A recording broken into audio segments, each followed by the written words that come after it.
आज आपण खूप टेस्टी व हेल्दी असा उपवासाचा केक कसा बनवायचा ते पाहणार आहोत. त्यासाठी एका भांड्यामध्ये आपल्याला पाव कप एवढं रूम टेम्परेचरचं दही घ्यायचं. यामध्ये अर्धा कप पिठी साखर घालायची आणि पाव कप एवढं तेल किंवा तूप घालून या पद्धतीने याला एकाच डायरेक्शनने 4 ते 5 मिनिटं चांगलं फेटून घ्यायचं. आता यामध्ये वेलची पावडर घालून पुन्हा याला मिक्स करून घ्यायचे. आता हा केक आपण उपवासासाठी बनवतो, तर त्यासाठी इथे मी केप्रचं शिंगाड्याचं पीठ वापरते. तर हे आपल्याला 1 कप एवढं घ्यायचं आहे. यामध्ये आपल्याला अर्धा टीस्पून एवढी बेकिंग पावडर घालायची आणि पाव टीस्पूनपेक्षा कमी बेकिंग सोडा घालून याला आपल्याला चाळून घ्यायचं आहे. चाळून घेतल्यामुळे यामध्ये एरिएशन होतं आणि आपला जो केक आहे हलका व्हायला मदत होते.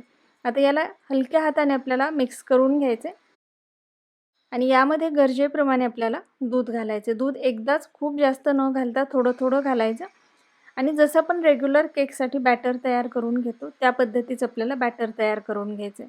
तर या पद्धतीचं आपलं बॅटर आता तयार झालेलं आहे. आता एक केक टीन घ्यायचा आणि त्यामध्ये आपल्याला हे जे बॅटर आहे पटकन ट्रान्सफर करायचं आहे. वरतून आवडत असतील तर थोडे ड्रायफ्रुट्स घालायचे आणि याला 2-3 वेळेला आपल्याला टॅप करून घेऊन केक आपल्याला बेक करून घ्यायचा आहे. बेक झाल्यानंतर याला व्यवस्थित थंड करून घ्यायचं आणि मगच कट करायचं आहे. तर बघू शकता आपला केप्रचं शिंगाडा पीठ वापरून खूप टेस्टी आणि हेल्दी असा केक तयार झालेला आहे.